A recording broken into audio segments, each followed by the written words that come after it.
Berikut PowerPoint kelompok 13 kelas 2 BKID tentang ayat-ayat mengenai subjek dan sasaran dakwah mata kuliah tafsir dengan dosen pengampu Umi Waliko. Disusun oleh Diah Ayu Palupi, Muhammad Arman Setiawan, dan Sofiana Rahmawati. Subjek atau dai dan sasaran atau mad'u. Istilah dakwah. Dakwah merupakan perbuatan mulia karena memiliki nilai perbaikan kondisi umat yang sedang rapuh atau memperkuat kondisi umat yang telah solid. Dakwah dapat dilakukan secara individu, komunitas, maupun organisasi. Terdapat beberapa unsur yang saling memiliki relasi.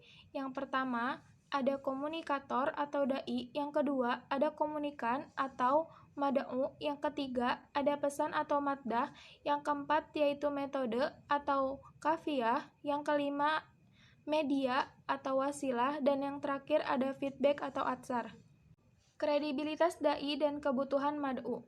Yang pertama, kredibilitas dai. Seorang dai harus memiliki kemampuan membaca situasi kondisi psikologis mad'u. Peran dai dalam menentukan materi serta memilih strategi penyampaiannya tidak dapat diabaikan demi tercapainya tujuan dakwah. Mad'u memiliki harapan-harapan atau hak-haknya dalam proses dakwah yang harus diketahui dan diperhatikan dai. Kompetensi yang harus dimiliki seorang dai ada 3. Yang pertama ada kemampuan berkomunikasi. Kemampuan dai dalam berkomunikasi dikelompokkan menjadi 4 bagian. Yang pertama, bahasa lisan. Yang kedua, bahasa tubuh. Yang ketiga, ritme. Dan yang keempat, mental. Dan untuk kemampuan yang kedua, yaitu kemampuan pengetahuan. Kemampuan yang sangat penting dan harus dimiliki seorang dai. Yang pertama, ada pengetahuan psikologis. Yang kedua, pengetahuan agama. Yang ketiga, pengetahuan kependidikan. Yang keempat, pengetahuan umum. Yang kelima, pengetahuan Al-Quran. Dan yang terakhir adalah pengetahuan hadis. Yang ketiga, kemampuan penguasaan diri. Kemampuan ini antara lain bersikap baik dan penuh kesabaran. Sejatinya, seorang dai harus memiliki kualifikasi, moralitas, dan keluhuran hati. Keluhuran budi pekerti inilah yang menjadi suatu pendorong yang memungkinkan seorang mad'u dapat mengikuti jalan kebenaran yang diberikan atau diserukan seorang dai. Kebutuhan mad'u.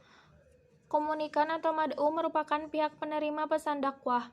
Tidak dapat dipungkiri lagi bahwa setiap individu mad'u memiliki harapan pada saat mendengarkan materi dakwah.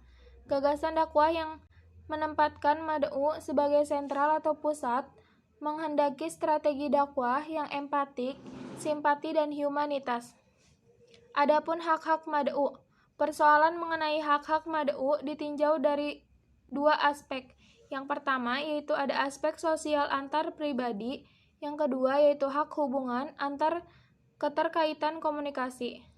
Tujuan yang ingin dicapai dari pemenuhan hak ini adalah menjaga suasana kejiwaan mad'u agar tetap betah berada dalam ruangan proses komunikasi dakwah dalam tempo yang cukup panjang. Klasifikasi mad'u.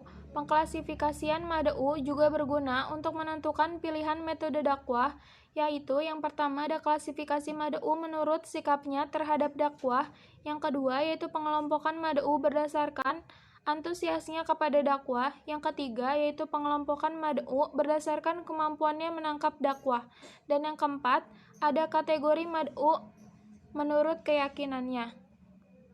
Ayat-ayat mengenai subjek dan sasaran dakwah. Memahami makna atau isi kandungan dari ayat-ayat berikut. Yang pertama, At-Tahrim ayat 6, yang kedua As-Saurah ayat 214, yang ketiga At-Taubah ayat 122, yang keempat ada An-Nisa ayat 170 sampai 171. Makna yang terkandung dalam Quran surat At-Tahrim ayat 6, yang artinya, wahai orang-orang yang beriman, peliharalah dirimu dan keluargamu dari api neraka yang bahan bakarnya adalah manusia dan batu. Penjaganya malaikat-malaikat yang kasar dan keras, yang tidak durhaka kepada Allah terhadap apa yang Dia perintahkan kepada mereka dan selalu mengajarkan apa yang Dia perintahkan. Dalam ayat ini, Allah memerintahkan orang-orang yang beriman agar menjaga dirinya dari api neraka dan bahan bakarnya terdiri dari manusia dan batu, dengan taat dan patuh melaksanakan perintah Allah. Mereka juga diperintahkan untuk mengajarkan kepada keluarganya agar taat dan patuh kepada perintah Allah untuk menyelamatkan mereka dari api neraka. Keluarga merupakan amanat yang diperintahkan untuk dipelihara kesejahteraannya baik jasmani maupun rohani. Makna yang terkandung dalam Quran Surat Asy-Syura ayat 214, yang artinya, dan berilah peringatan kepada kerabat-kerabat terdekatmu. Di dalam kitab Hulashu Nurul Yakin diceritakan, setelah turunnya surat Asy-Syura ayat 214, Nabi Muhammad SAW mengajak keluarga, kerabat, dan teman dekatnya. Beliau mengajak orang-orang yang cinta kepada Nabi serta percaya kepada beliau. Dakwah Nabi kepada keluarga dekatnya tentang ketauhidan dan besarnya siksa di hari kiamat. Rasulullah memberikan peringatan kepada kerabatnya agar menyembah Allah Subhanahu wa taala. Tafsir Jalalain, dan berilah peringatan kepada kerabat-kerabat dekatmu. Mereka adalah Bani Hashim dan Bani Muthalib. Lalu Nabi SAW memberikan peringatan kepada mereka secara terang-terangan. Demikianlah menurut keterangan hadis yang telah dikemukakan oleh Imam Bukhari dan Imam Muslim. Makna yang terkandung dalam Quran Surat At-Taubah ayat 122 yang berbunyi, A'udzubillahi minasyaitonirrajim, Bismillahirrahmanirrahim. Wa ma kanal mu'minuna liyanfiru kaffah falawla nafara min kulli firqatin minhum ta'ifatul yatafaqahu fid-dini wa liyunziru qaumahum idza raja'u ilaihim la'allahum yahdharun. Yang artinya, tidak sepatutnya bagi mukminin itu pergi semuanya ke medan perang. Mengapa tidak pergi dari tiap-tiap golongan di antara mereka beberapa orang untuk memperdalam pengetahuan mereka tentang agama dan untuk memberi peringatan kepada kaumnya apabila mereka telah kembali kepadanya, supaya mereka itu dapat menjaga dirinya. Dalam ayat ini menunjukkan bahwa betapa pentingnya untuk menuntut ilmu. Harus selalu ada segolongan umat yang menuntut ilmu, tafakuh fiddin. Bahkan dalam kondisi perang sekalipun, ketika perangnya adalah fardu kifayah, maka sebagian orang harus berkonsentrasi dalam menuntut ilmu. Di setiap kaum, kabilah atau perkampungan wajib ada yang menuntut ilmu, sehingga perkampungan itu tidak dilanda oleh kebodohan. Di setiap kaum, kabilah atau perkampungan juga harus ada yang berdakwah dan memberikan peringatan. Misi orang yang menuntut ilmu adalah mengajarkan ilmu itu untuk orang lain atau kepada orang lain. Ia tidak sekedar belajar untuk dirinya sendiri, tetapi juga memiliki misi untuk berdakwah dan tarbiyah untuk menyebarkan ilmu tersebut. Kandung dalam Quran Surat An-Nisa ayat 170 dan 171 yang berbunyi, A'udzubillahi minasyaitonirrajim, Bismillahirrahmanirrahim. Ya ayyuhan nasu qad ja'akumur rasulu bil haqqi mir rabbikum fa aminu khairan lakum wa in taghfuru fa inna lillahi ma fis samawati wal ard wa kana Allahu aliman hakima. Ya ahlal kitab la taghlu fi dinikum wa la taqulu Allahi illa al-haq. Innamal masihu Isa ibn Maryam rasulullahi wa kalimatuh alqaha ila Maryam wa ruhum minhu fa aminu billahi wa rusulihi wa la taqulu salasah intahu khairan lakum. Innamallahu ilahu wahid subhanahu ayyakuna lahu waladun lahu ma fis samawati wa ma fil ard wa kafa billahi wakila.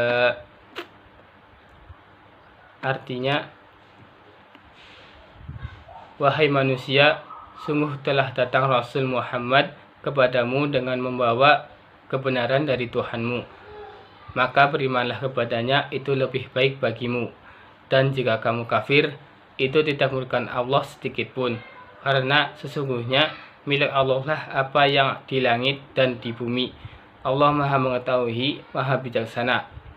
Wahai ahli kitab, janganlah kamu melampaui batas dalam agamamu, dan janganlah kamu mengatakan terhadap Allah kecuali yang benar.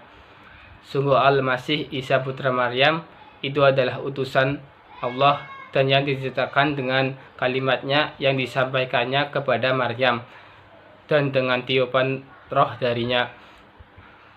Maka berimanlah kepada Allah dan Rasul-Rasulnya, dan janganlah kamu mengatakan Tuhan itu tiga.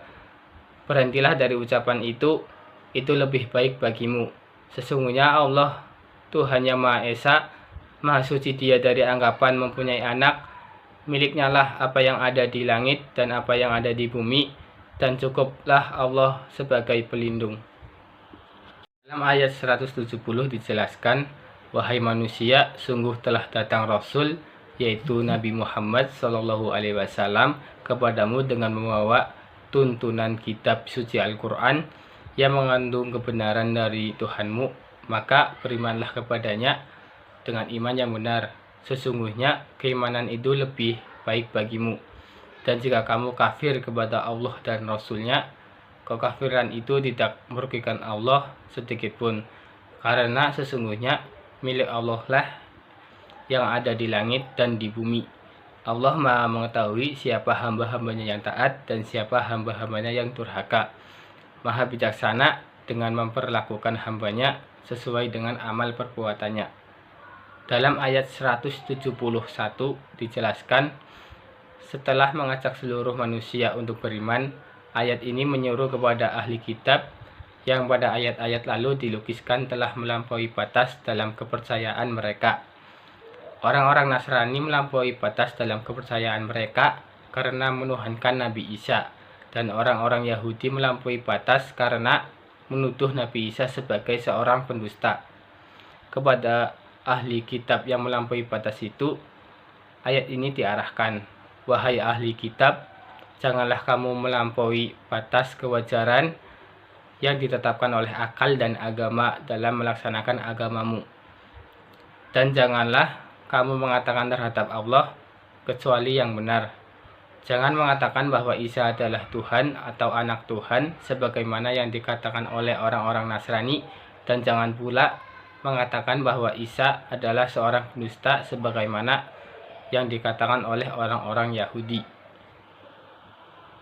Sekian dari kelompok kami, kurang lebihnya mohon maaf bila ada salah kata atau salah ucap dalam penyampaian materi tadi. Kami minta maaf sebesar-besarnya karena kami hanyalah seorang manusia, tempatnya salah, karena kesempurnaan hanya milik Allah Subhanahu wa Ta'ala. Sekian dari kami, kurang lebihnya mohon maaf. Billahi taufiq wal hidayah. Wassalamualaikum warahmatullahi wabarakatuh. Terima kasih teman-teman yang telah menyimak. Jangan lupa like, comment, and subscribe.